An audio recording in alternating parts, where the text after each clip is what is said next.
You're as old as you feel now on BBC One. Middle age with a smile from the Liver Birds. Broken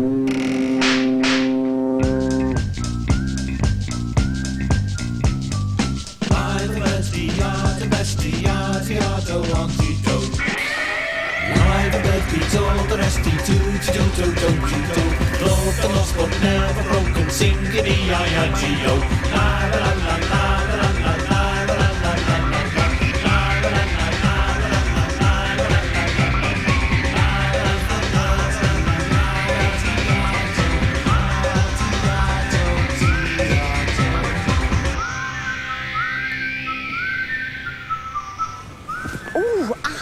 I don't know what's wrong with my bones these days. They're into mass snapping.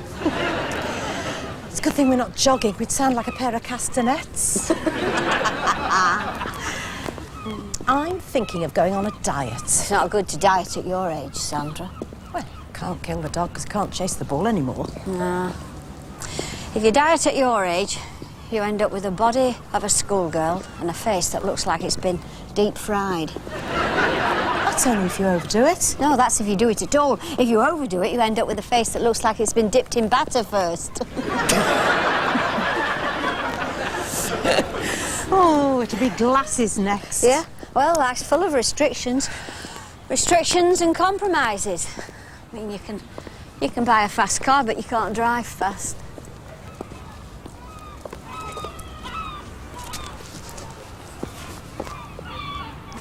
Would you say you'd had a happy life, Beryl?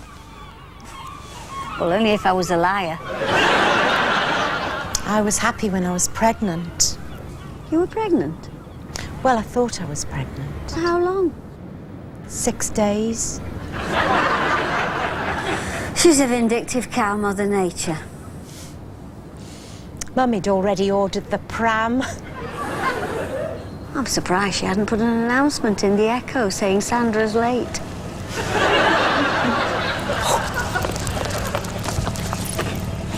Don't look, don't look. Don't look where?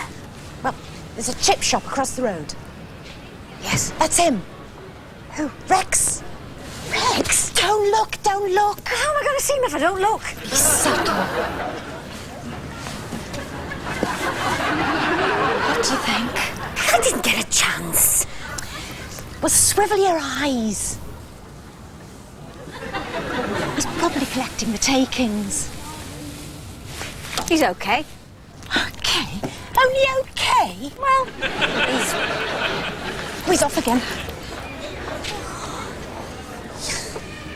well, this is hectic. Oh, I just wanted you to see him, Beryl, that's all. Come on. Every time I see him, I panic.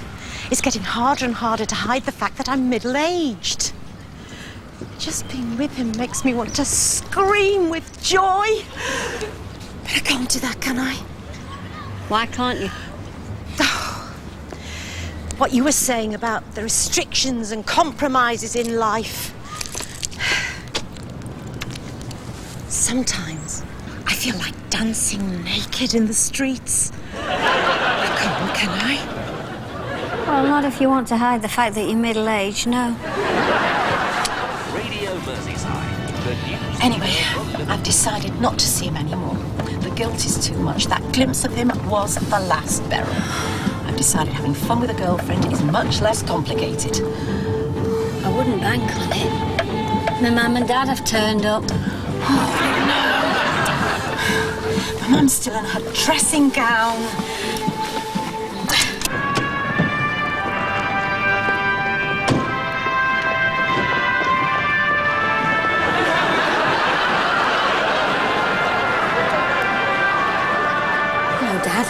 Hello.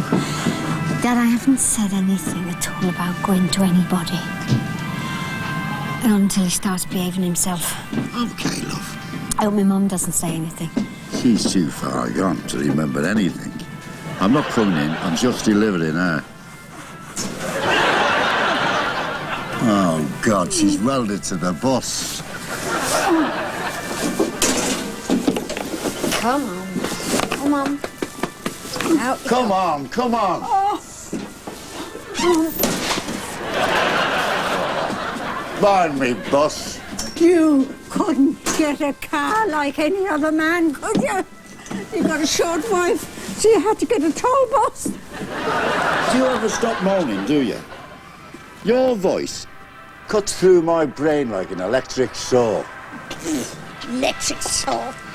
Last time you used a screwdriver, you pierced next door's china dogs. Lying on the floor they were, as if they'd been shot. Oh. This way, Mum. Hey, get off me bus, you little bastard! Come on, Mum. Bloody little Liberal Democrats. Oh, it's not up to politics, it's up to the parents. This wouldn't have happened when Labour was in. Oh, I wouldn't know. When you're on the gin, it doesn't matter who's it. Sorry about this. You caught us unawares, but it's lovely to see you again after all these years. Who are you then? Sandra, Beryl's friend, remember? We shared a flat together in 1970. Sandra. Holy mother! Your mum was that snobbish cow with the dead birds on her head. She likes hats, yes. I'm off then. Just think of her as a harmful substance and keep her upright. Ta-ra. What's a bit in there?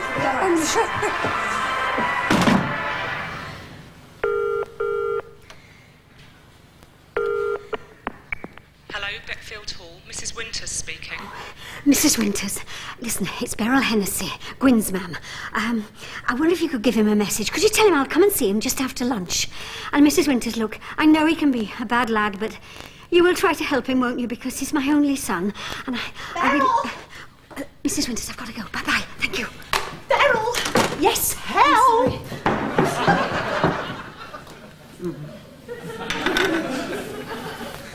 They've been hard years. My poor heart has nearly ended its life with the worry of it, and God knows where I'd have been then. By the law of averages, you'd have been dead. Still, I have my own inner strength to rely on.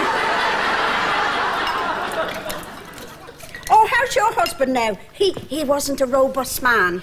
Daddy passed away, actually, peacefully in his sleep at home. Oh, well, that's nice now. Saves all the business of an ambulance. You can't avoid the ride in the hearse, though, can you? Do you think Mrs. Hutchinson's looking well, ma'am?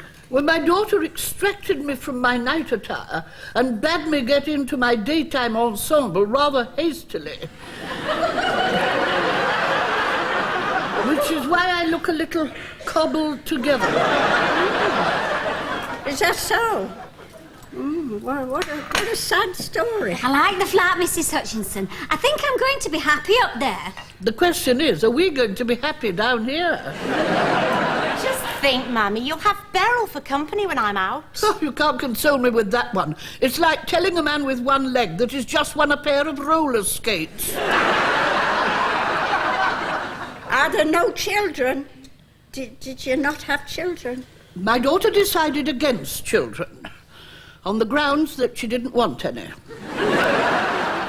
Ma'am, would you like to come and see my flat? It wasn't that I didn't want them. I wasn't married to the right man. Picking the right man's like picking the right chocolate out of a box.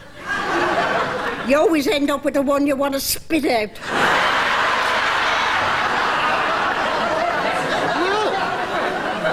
My marriage was harmonious. Well, you can't have everything. Things haven't changed, have they? The same problem, the same blubbering, the same handbag. You're not the only one who suffered, you know.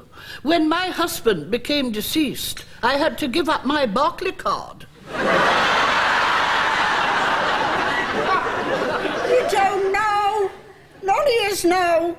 Only I know what I know, and that's why nobody else knows. And believe me, if they did know what there is to know... They'd be as confused as we all are. I know exactly what you're talking about, Mrs. Hennessy. She's talking about life. Life, you say, life. Oh, I know all about that one. In 1948, I marry him. And in 1958, I turn to this. And in 1978, there's Gwyn. I don't remember the 80s. Well, of course, it's the bottle, isn't it? How can you expect to participate in real life at all if you're going to get tanked up on Satan's juice all the time? I like your environmentally friendly hat. It's a sort of a cross between a garden centre and a bird sanctuary.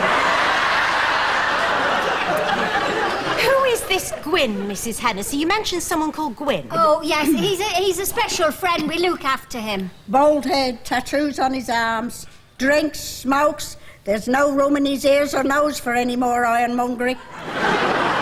So he's vandalising his nipples now.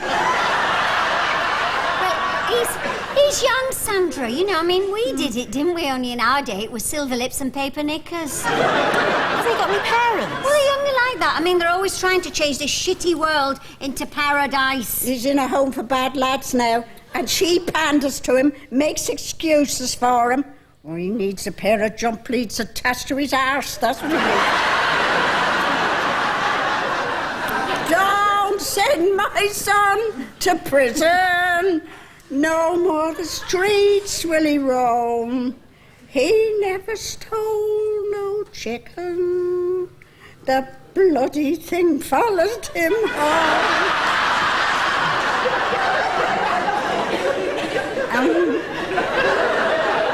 That's it. She's gone. We'll have to wait till my dad comes and sling her back on his bus.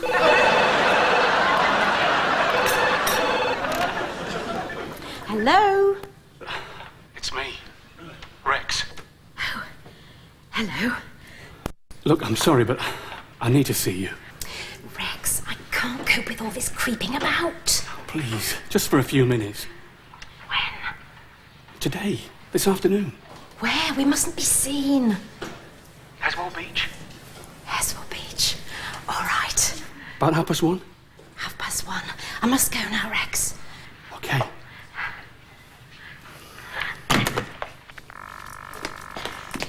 Rex, I've told you before, and I'll tell you again. I don't want to see you ever again.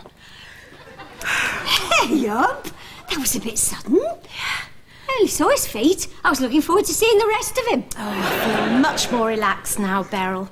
I've finished with all that secrecy. Yes, well, that's why I never have secrets. The burden is too great. Oh, look at them, Beryl. They're special, ma'ams.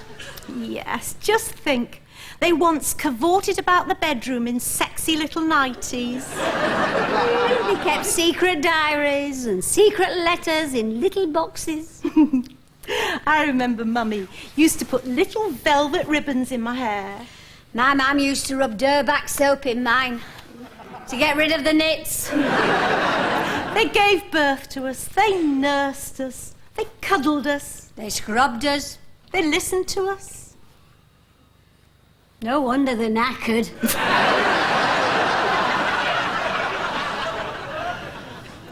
I don't think I want any more. Why, are you all right? No, I'm fine. Don't worry about me. But it's your favourite. I made it specially. Especially so you could go out, you mean? Oh, that's it, is it? Look, Mummy, I do have another life, you know. I have got friends and they do want to see me occasionally. Your father used to take me everywhere with him, except when he went to the Masons. But even then he used to rush home the minute he'd taken his apron off. Gosh, I'm going to be late. What you need is a man, an anchor. You're like a little boat that keeps breaking its roots and going out to sea. I had a man. You didn't like him, and if I don't go out there, I won't find anyone else, will I? Oh, it's a bit late, isn't it? You've missed the last bus. There are toy boys, you know. You'd never cope with one of those. It'd be like asking an old-age pensioner to do a bungee jump. I am 50. I'm not an old-age pensioner. Yes, well, it won't be long. Once the sun starts to set, it gets dark very quickly. Right, look, Mummy, I'm going to get your pudding ready, and then I'm going to go out and you can read your women's magazines. Oh, all they can write about is how many orgasms they've had. One woman boasted that she'd had 27. Poor man.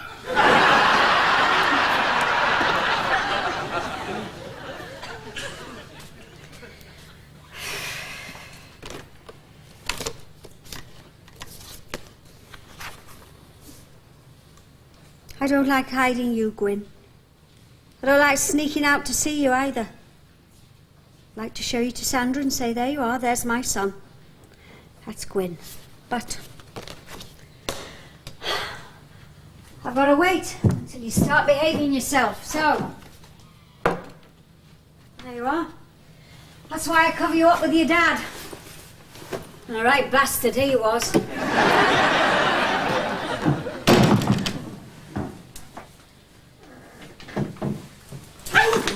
God, you're funny, Beryl. Sandra, I'm just going out to do a bit of shopping. Oh, so am I. Bread and milk and stuff like that. Yeah, me too. Oh, perhaps I could get yours for you. No, it's all right. I thought I'd have a wander around and fill my trolley with things I don't need. It's the best bit, filling your trolley, isn't it? Yes, and then going home and filling your fridge. Yes, and then filling your gob. You've got to be tough. Don't let him see that you care about him. There's no future in it. It's a game. Play it, enjoy it, then throw the cards away. Sandra! Rex!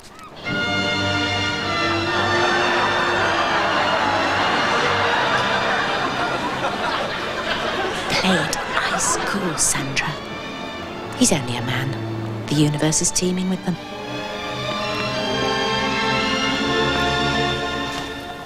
I can't stay. Now I've seen you're all right, I'll go. I've left home. I've asked for a divorce. Well, I'm sorry about the divorce.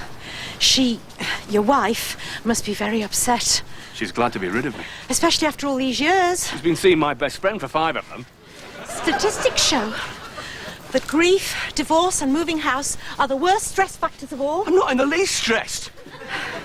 Especially for the woman. She's delighted. And then there's things that follow, like who has the house? She can have the house. The car. She can have the car. The furniture. And the bloody furniture. Then there's the maintenance. She doesn't need any. She's going to live with my best friend. He's a company director. And the children? What about the children? One's 25 and one's 27. You see, everything's against us, Rex.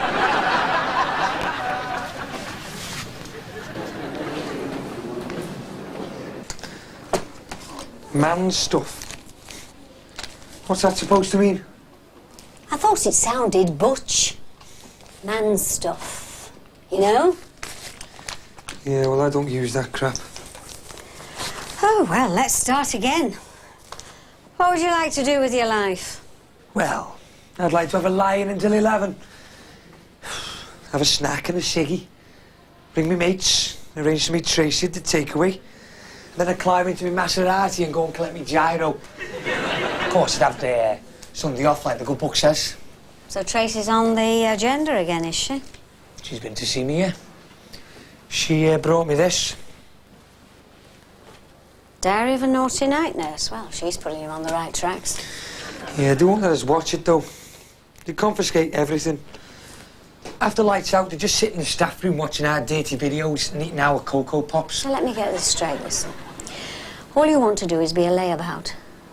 I didn't bring you up to be a layabout, Gwyn. I don't remember anyone bringing me up. I remember my dad chiseling away at statues that nobody ever wanted. And when you came home from work, you spent the whole bloody night arguing.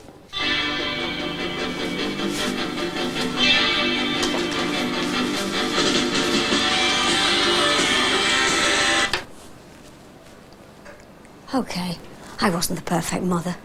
And maybe I did argue all night with your dad because he wasn't the perfect father. And yes, I went out to work all day. And do you know why? Because I had responsibilities. I had food to buy, bills to pay. And you wanted Nike trainers. Man.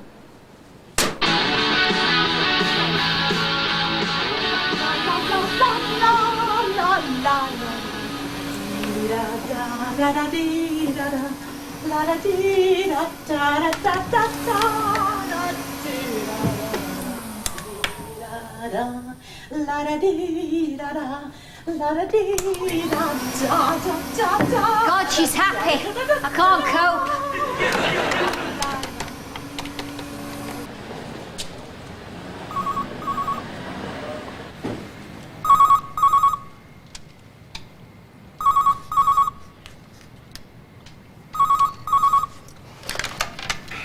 Yeah? Hello, Lucian, it's me, Beryl. Yeah? I want to ask you a favour, Lucian. Lucian? I'm saying nothing. It's Gwen. He's worrying me sick. All right. I'll go when I've finished feeding me pigeons.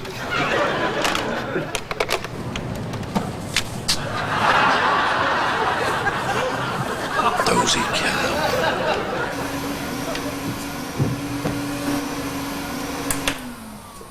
Baron, you finished with the Hoover? Yes, in here. I only want it for a minute. It's okay. I'm sorry. I'll unpack mine later. Mummy's resting. What's up with you? Are you having a hot flush? Or is it one of your inner glows? What do you mean? Well, your lips are redder, your eyes are bluer, your cheeks are pinker, and your neckline's a lot lower. I do sometimes have sluttish tendencies. Probably the real me struggling to get out. Well, he's made a bowl for it this time. Actually, I went for a walk by myself, of course. A sort of liberating stroll, one might call it. So you didn't get any shopping? No, that's why I've come to ask if I can borrow a pint of milk. Oh, well, that's funny now, you see, because I thought, well, Sandra's going to do some shopping, so I went for a little shifty around the park, a sort of neurotic plod, one might say. So we haven't any milk? No, we haven't any milk. I do wish Mummy didn't need me. She doesn't. It's her legs, you see. There's nothing wrong with her legs. She went down that road like a bat out of hell the other day. And then she gets so muddled. She goes into the bank, and when she gets to the counter, she asks for a shampoo and set. That's because her brain's asleep. Now it needs waking up. Send her on a hang gliding course. That's disrespectful, Beryl. I'm sorry. I mean, I don't say things like that about your mother, do I? No, I know, I'm sorry. Even though she goes round with a bottle of gin in her handbag and Gordon stamped across her forehead. It's all right, I'm sorry. Anyway, my life is going to change soon. Oh, it is a hot flush. Good. I don't live quite the sterile life that people think I do. Well, I'm very pleased for you. My life is full of mystery and intrigue. Tell me about it.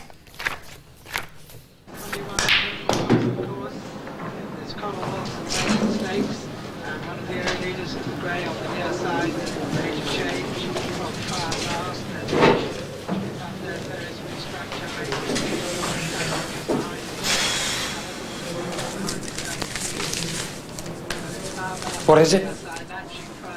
It's a loppier. What's a loppier? A rabbit. Who cares, man? He does.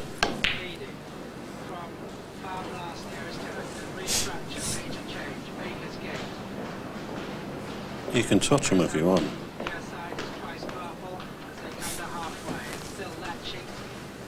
Suit yourself. See, Liverpool are playing Arsenal on Saturday. Do you ever read these in memoriams in the Echo Sound? They're for dead people. Listen to this one. There's a party up in heaven which we cannot share, but we know they'll have a lovely time because our Ada will be there. I feel guilty laughing somehow. Oh, get off. Why shouldn't we? I bet their Edna's up there as pissed as we are. My Auntie Isabel wrote one once for Uncle Julian and put it in the Echo. Your slippers are by the hearth, dear. Your pipe and book that's new. Your dinner's in the oven. But where the hell are you? No, Beryl, it was more poignant than that. Well, go on then. Your slippers are by the hearth, dear. Your pipe and book that's new. Your dinner's in the oven. And it's your favourite stew. That's the poignant bit. Oh, very poignant, Sandra. Oh, you know, Beryl, you need company to drink wine, don't you? I haven't done this for ages. Why doesn't your mum like wine, then? Well, she does, but a couple of mouthfuls and she loses all her faculties. She just sort of lies there with her mouth open and her eyes all glazed. It's like having an orgy in the chapel of rest. You were singing a lot before. Yes, I was. I used to sing a lot before men. I should have known they were just nasty little boys with testosterone. Not all men. Most men. The thing I love about Rex, his face has a sort of permanent smile across it. You wait till you irritate him. I've seen faces like that before going to reverse. And then you're looking at Satan with his dentures out. I suppose it's all chemistry, really, isn't it? Good man, bad man, what the hell, as long as he lights your candle.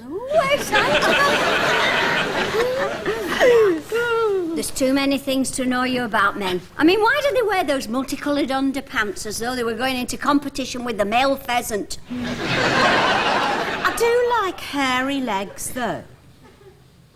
And they're obsessed with the size of the dangly bits. Mike Campbell used to bunch his shirt tails into his jeans. He looked like he had a cauliflower growing down.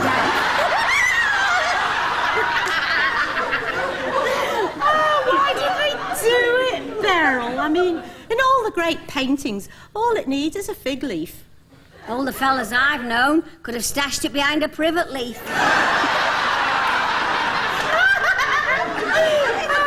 It's a ridiculous thing, sex, isn't it? All that heaving about. Hey, imagine the whole world bunking. No wonder the weather keeps changing. It's so revealing, isn't it? Oh, I'll say. Especially if you want to do something a bit out of the ordinary, something you haven't done before, like a bit of hanky-panky spanking. And you suddenly remember you've forgotten to take your HRT patch off your bottom. Well, you've got to laugh, Sandra. Beryl, even if it's only your gob that's doing it. There's something I want to tell you. Go on, then. Well, the reason I didn't get any shopping, I lied to you. I met Rex. That's all right. We all lie. I'll probably lie to you one day. Yeah, but the thing is... Oh, hang on. Tell me in a minute. Hello? Yeah, Mum, it's Gwen. Hello, love.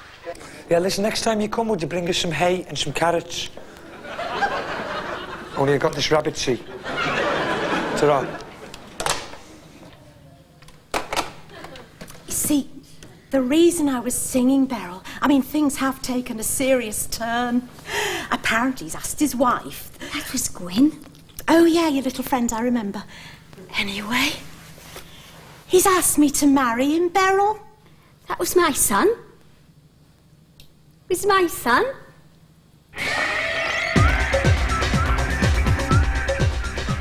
And next week at the same time, Beryl and Sandra demonstrate to save a tree.